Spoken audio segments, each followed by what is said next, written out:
Seca só cai de uma árvore se assim for a permissão de Deus. Ah, irmão, mas ela está seca, então está sem vitalidade, vai cair. Mas se o Senhor não ordenar o vento, a folha mesmo seca, ela permanece lá, porque tudo está no controle de Deus.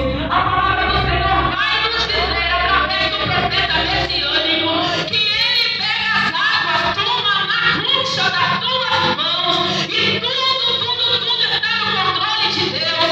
Ele senta lá e descansa os seus pés na terra, porque grandioso Ele é e poderoso em suas obras. Aleluia, bendito seja Deus.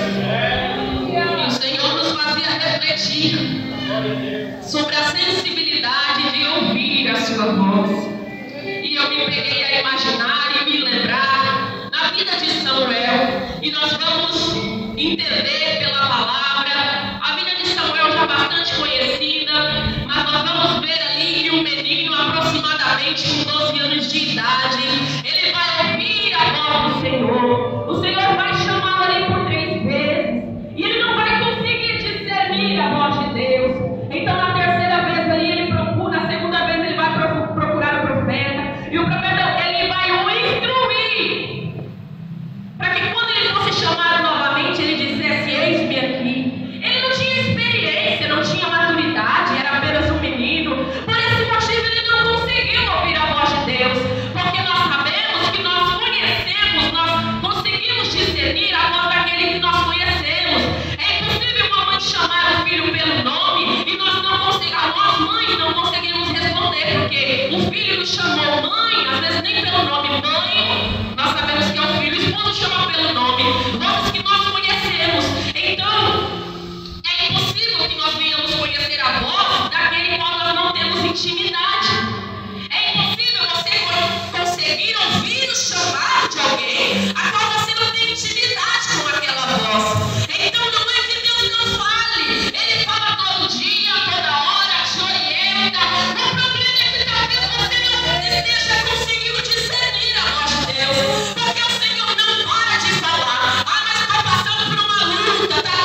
significado, a ponto de não ter atrelado nela algo de suma importância que determine o caminho para mim e para você. É por isso que nós falamos, verbalizamos, porque é a forma de nós nos comunicarmos. E tudo comunica alguma coisa. Que voz que tem direcionado a tua vida? O Espírito Santo te pergunta nesta noite. O que tem falado mais alto no teu coração e tem direcionado caminhos e você tem tomado decisões contrárias à vontade de Deus. De suas próprias escolhas e dizendo, mas foi o Senhor que me orientou. Mas não foi o Senhor que orientou. Foi você que ouviu o que você queria ver. Foi você que teve sinais que você mesmo queria ter. Aleluia. Então nós não podemos culpar Deus por consequências de nossas escolhas. Nós podemos dizer assim, como aquela mulher que perdeu seu filho e vai dizer ao profeta assim: antes eu não tinha filho, agora o menino é morto, mas antes eu não tinha filho. Como vai ficar agora a situação? O menino morreu. Porque quando Deus dá um negócio, você chega e fala: meu pai, e agora como vai ser? Está dando tudo errado aqui, mas foi o Senhor que direcionou, foi o Senhor que prometeu, foi o Senhor que fez, e agora como eu devo fazer? Mas quando nós tomamos decisões por vontade própria, o tudo que Deus pode nos oferecer é a misericórdia, mas nós precisamos arcar com as consequências. E vendo aqui em 1 Coríntios, no seu capítulo de número 14, quando Paulo vai instruir acerca dos dons da profecia e o falar em línguas. E eu lendo sobre isso ali em casa, e como eu disse para vocês, toda linguagem, toda palavra em uma língua ela tem um significado. Toda palavra, toda frase, todo falar, todo verbalizar tem uma ideia ali nela anexada. E Paulo está dizendo acerca dos dons de profecia e do falar em línguas, no capítulo de número 14, no verso de número 5, na parte B ele vai dizer: quem profetiza é maior do que aqueles que falam em línguas, a não ser que as interprete para que a igreja seja edificada. Então ele está dizendo aqui claramente, instruindo o povo: não abra mão do falar em línguas, nós precisamos, mas melhor ainda é se tiver alguém que interprete para que o povo seja edificado, para que a igreja seja edificada. Eu continuando lendo, vocês vão entender o que eu estou querendo passar aqui para vocês. No verso de número 10 vai dizer assim: sem dúvida, há diversas vozes no mundo, mas nenhuma delas vai ser sem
com a voz do diabo, com a voz da nossa própria carne.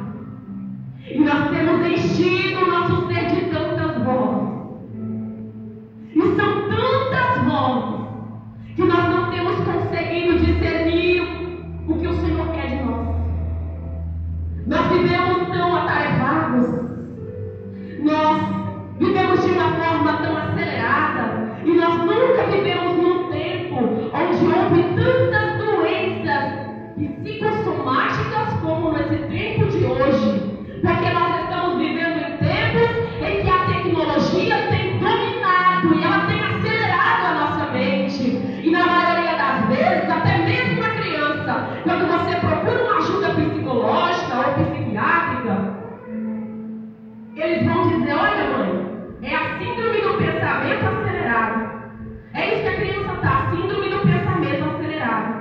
E você quer causar uma doença dessa no seu filho, é só entregar o celular na mão dele e deixar ele passando videozinhos lá.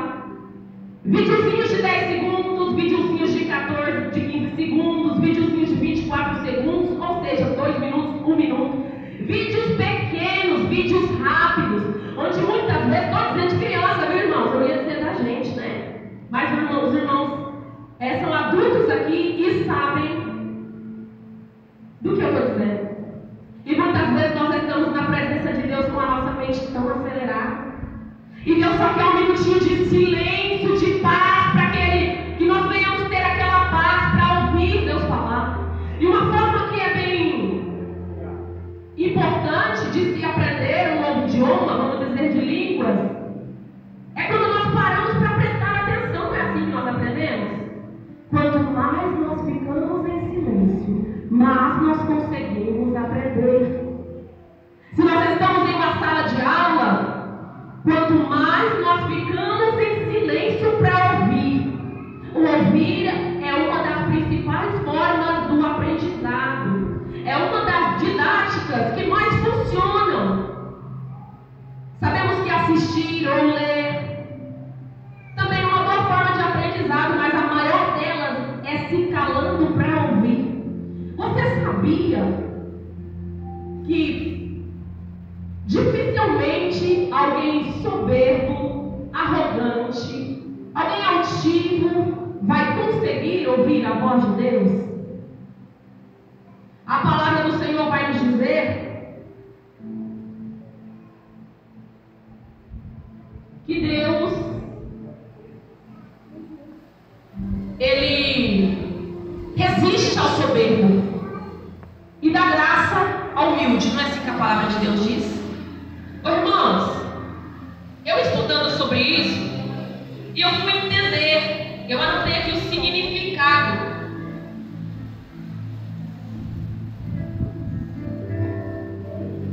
O significado do arrogante é alguém também soberbo, é alguém altivo. Não vou encontrar aqui, devo perdido o papel. Mas, simplificando, é alguém que se acha que ele é perito em todos os assuntos. Ele é perito em todas as situações. Então, na cabeça dele funciona assim: se ele está falando, o restante tem que ouvir, porque afinal ele sabe mais. Ele é perito em todas as situações. Então, ele não aceita opinião. Ele só fala, porque uma das características do soberbo arrogante é sempre ter razão em tudo. Então, ele tem aquela razão firmada ali na mente dele, e ele é orgulhoso, então ele não abre mão dela. E como Deus pode falar com alguém soberbo e orgulhoso se ele sempre se acha o dono da razão? Se ele sempre acha que ele é perito em todas as situações, em todos os assuntos ele domina. Então, por isso que Deus resiste ao soberbo, porque o soberbo ele não pode direcionar. O arrogante e o orgulhoso, ele não pode direcionar, mostrar o caminho, cumprir o propósito, a não ser que se arrependa, deixe Deus quebrantar o coração, porque Deus não se alegra, Deus não tem negócio com gente soberba, gente arrogante, com gente que sabe, que pensa, que sabe fazer, que é autodidata, que ele é melhor em tudo, que ele canta melhor, ele prega melhor, e se falando de igreja, de ministério, mas pessoas aí fora que acham que são melhores em tudo. Então, pessoas com esse tipo de sentimento são pessoas altivas, pessoas arrogantes, são pessoas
que nós possamos calar as vozes estranhas que têm dominado a nossa mente, tem nos afastado da vontade de Deus. Mas hoje Deus chega com misericórdia e diz assim para a tua vida: eu ainda velo por ti.